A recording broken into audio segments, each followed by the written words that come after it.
Pasal 1 ayat 19 Undang-Undang Nomor 20 Tahun 2003 tentang Sistem Pendidikan Nasional menjelaskan bahwa kurikulum merupakan seperangkat perencanaan dan pengaturan terkait tujuan, isi, dan materi pelajaran dan cara-cara yang digunakan yang berfungsi sebagai pedoman untuk pelaksanaan pembelajaran guna mencapai tujuan pendidikan yang telah ditentukan. Kemudian perencanaan kurikulum sekolah harus memperhatikan kualitas program pengajaran, pembelajaran, dan penilaian yang membangun pengetahuan, keterampilan, dan perilaku siswa dalam disiplin ilmu, serta kapasitas interdisipliner dan atau fisik, pribadi, maupun sosial. Perencanaan kurikulum dan proses yang ada dalam pengambilan keputusan yang efektif adalah kunci keberhasilan program pendidikan. Kemudian menurut Muhammad Nuh, kurikulum harus mencakup 4 hal, diantaranya yang pertama yaitu sebagai hasil belajar yang harus dicapai siswa atau peserta didik, atau bisa dikatakan sebagai output. Yang kedua yaitu input atau konten standar, yaitu berisi materi yang harus diajarkan dan dipelajari oleh siswa. Yang ketiga yaitu implementasi pembelajaran, berisi metodologi pembelajaran sebagai bagian dari proses standar. Yang keempat yaitu penilaian terhadap ketersesuaian proses dan perencanaan tujuan pembelajaran dilakukan sedini mungkin guna memastikan bahwa input, proses, dan output sesuai dengan rencana yang telah ditentukan. Terkait dengan itu, perencanaan kurikulum dapat dilakukan oleh beberapa elemen seperti guru, kepala sekolah, pengawas pendidikan, dan atau administrator. Selanjutnya, perencanaan dilakukan di semua tingkatan, baik di lingkup kelas, wilayah, dan bahkan tingkat nasional. Tapi yang harus digarisbawahi yaitu harus ada perwakilan guru di dalamnya.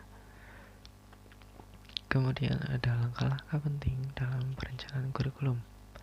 Yang pertama dimulai dengan menyebutkan masalah atau kebutuhan kurikulum. Kemudian dilanjutkan dengan identifikasi, revisi, atau kembangan tujuan dan sasaran kurikulum. Kemudian merencanakan dan mengelola sumber daya dan kendala pada pengembangan kurikulum.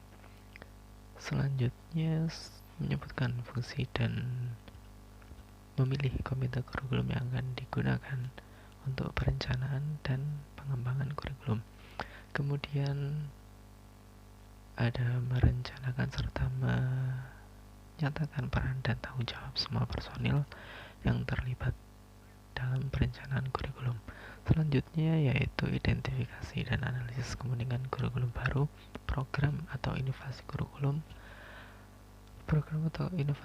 lainnya untuk memenuhi persyaratan kurikulum yang disebutkan. Kemudian dilanjutkan dengan langkah menilai dan memilih salah satu kurikulum baru, program atau inovasi kurikulum lainnya untuk memenuhi persyaratan kurikulum yang telah disebutkan. Kemudian ada merancang dan atau mendesain ulang kurikulum atau program baru. Selanjutnya yaitu menerapkan kurikulum atau program baru yang telah direncanakan. Dan yang terakhir yaitu mengevaluasi kurikulum atau program baru yang telah ditetapkan. Berdasarkan penjelasan di atas atau langkah-langkah di atas menunjukkan bahwa beberapa prinsip utama dalam merencanakan kurikulum adalah ketelitian dalam proses perencanaan, keterlibatan masyarakat dalam proses perencanaan, serta ilustrasi langkah-langkah yang akan diterapkan yang berimplikasi langsung pada kemampuan kerja serta produk kurikulum yang akan dihasilkan nantinya.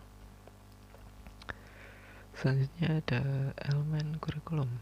Elemen kurikulum terdiri dari 7 komponen. Yang pertama yaitu tujuan dan prioritas. Yang kedua yaitu konten kurikulum. Yang ketiga jenis pembelajaran.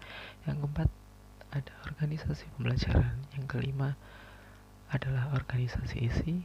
Yang keenam yaitu model presentasi dan respon. Dan yang terakhir yaitu jenis evaluasi.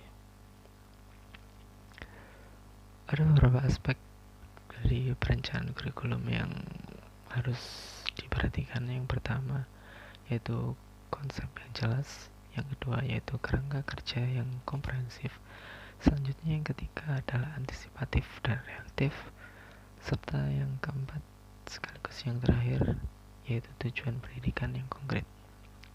Yang dimaksud dengan konsep yang jelas yaitu perencanaan kurikulum harus memiliki konsep yang jelas tentang berbagai hal yang membuat hidup lebih baik, karakteristik masyarakat serta dan karakteristik masyarakat pada saat ini dan masa depan, dan termasuk kebutuhan dasar manusia. Yang kedua yaitu perencanaan kurikulum dibuat dengan kerangka kerja yang komprehensif dengan mempertimbangkan dan mengkoordinasikan elemen-elemen penting dari efektivitas pembelajaran dan pengajaran. Yang ketiga yaitu perencanaan kurikulum harus antisipatif dan reaktif. Pendidikan harus responsif terhadap kebutuhan individu siswa atau peserta didik, membantu siswa menjalani kebutuhan yang kondusif. Yang keempat yaitu tujuan pendidikan harus mencakup berbagai kebutuhan dan minat yang berkaitan dengan individu dan masyarakat. Perumusan berbagai tujuan pendekatan harus diklarifikasi dengan ilustrasi yang konkret, sehingga mereka dapat digunakan dalam mengembangkan rencana kurikulum spesifik. Jika sebaliknya tidak dilakukan, maka persepsinya akan menjadi kurang jelas dan kontradiktif.